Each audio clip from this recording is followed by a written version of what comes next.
Tinanggi ng aktres na si Kim Rodriguez ang isyong may namamagitan sa kanila ng basketballistang si Mark Pingres. Sinabi ng manager ng aktres na si OG Diaz na walang katotohanan ang lumabas na balita. Dagdag pa nito na magkahiwalay naman ang itinuturong mga larawan na magkahawig ang background.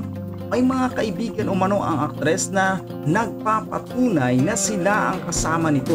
Una nang itinanggi ni Pingres at asawang si Danica Soto ang nasabing usapin. Inagyabang ni Mark Pingres sa social media na masaya talaga ang pamilya niya. Taliwas nga ito sa gustong palabasing chika ng iba na may problema sila ng misis niya si Danica Soto. Nakakaloka nga ang ginawang issue ng ibang marites kay Mark na sinangta sa cheating issue, pero agad niya yung kinontra ni Mark na naglabas ng statement tungkol sa encuentro nila ni Kim Rodriguez at syempre sa pagsasama nila ni Danica. Hinundan pa niya ng panibagong prueba na okay ang pagmamahala nila ni Danica. Pinagmalaki nga niya ang bonding moment nila ng kanyang asawa at mga anak. Makikita sa mga video photo ang pagkakampisaw ng pamilya Pingres sa beach sa Pangasinan. Dumipensa rin ang talent manager ni Kim na si OG Diaz at sinabing nagkataon lang daw ang mga larawan ng alaga niyang si Kim at Mark. Sa panahon ngayon, parang bawal na rin ang magpa-picture sa mga tourist spot sa ibang bansa o kahit sa Pilipinas dahil kapag napansin ng mga netizen o marites na pareho ang mga larawan nyo, agad-agad nagagawan kayo ng chika. Di ba na issue itong si Mark Pingres kay Kim Rodriguez. Alam mo, sa mga taong nakakakilala kay Mark Pingres, sumisigaw kami. Fake news ito. Napakaganda ng relasyon nila ni Danica Soto. Grabe. Mula nung magsama sila bilang mag-asawa, kahit na magkarelasyon pa lang, napakaganda na, maayos. At naku, family man, itong si Mark Pingres. Kaya kung pwede lang, tantanan po yung mga ganyang issue dahil walang katotohanan yan. Okay? At ito namang si Kim, hindi naman sa kanya galing yan eh. Hindi naman yan. Nagkataon lang na yung background nila, no, magpunta siguro pareho sila sa Sydney, ay yung opera house. Bakit? Kami ba walang ganyan retrato? Ang ibang kapwa Pilipino ba walang ganyan retrato? Pero Joseph, kahit sino po pwedeng, pagpunta mo ng Sydney, ano ba una mong pupuntahan? Siyempre, mga pamosong lugar. Oo. Nagkataon lang. News kasi ng team ni Mark Pingres noon, itong si Kim. Tapos meron pang old gasolinahan daw, na meron din daw silang retrato pareho, magkahiwalay. Bakit?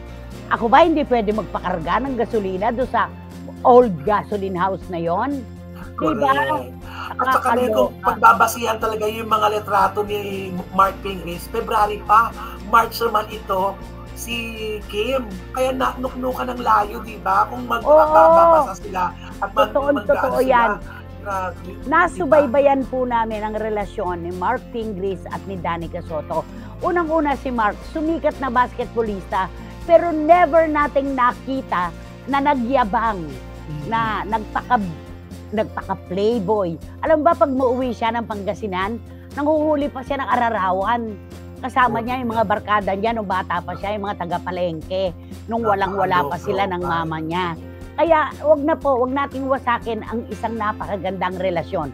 Kahit si Tito Manny Garcia, kontrang-kontra sa kwento na yan. Dahil alam niya na si Mark Pingres ay isang tao, family man, asawa at ama na mapagkakatiwalaan. Di ba? Si Mark Pingres pa, ba't hindi yung ibang basketball player na talaga matalikod lang ang asawa, talaga nang go-ghosting. Di ba? Yan, kalokohan. Ay nako, yan cheating issue na yan, huwag na. Tito Manny, ite-text ko sa iyo mamaya. Tinatanong niya sa SNN daw kagabi, sino daw yung aktor-aktora na sinasabi ni Barikotot. Nako Tito Manny, nakakaloka pag nalaman mo, aktor-aktoran, aktres-aktresan, oo. Hindi ako naniniwala sa cheating issue ni Mark. Fake news yan. Behave si Mark Pingres, truly a family man. Tahimik na tao lang siya. Kabalayan ko, siyempre, sabi ni Boycie Caragay, Oo, kahit hindi ka balayan anak, totoo, kilala namin si Mark Pingris, napaka-family man niya. Ayan tuloy, naglabas tuloy sila ng retrato ni Danica kasama yung 3 anak habang nasa beach, di ba? Oo, nagbakasyon ng pamilya, buong buo, pinakikita talaga. At saka narinig, saka yung mga kaibigan nila Danica ang umaalmasal, huwag nga kayong gumawa ng kwento. Kaya nga sa Danica pa nga na, kalma lang guys, yung sa mga kalma lang kayo. Wala kang natin patulan, parang ganyan. Kahit naman si Kim Rodriguez, wala naman kasing, hindi naman sa kanya nanggaling yung issue na yan eh. Pinalaki lang ng mga taong walang magawa sa buhay. Di ba? Kung wala kayong magawa sa buhay, manahimik kayo. Hindi yung pati ang pagsasama ng mag-asawa, guguluhin nyo.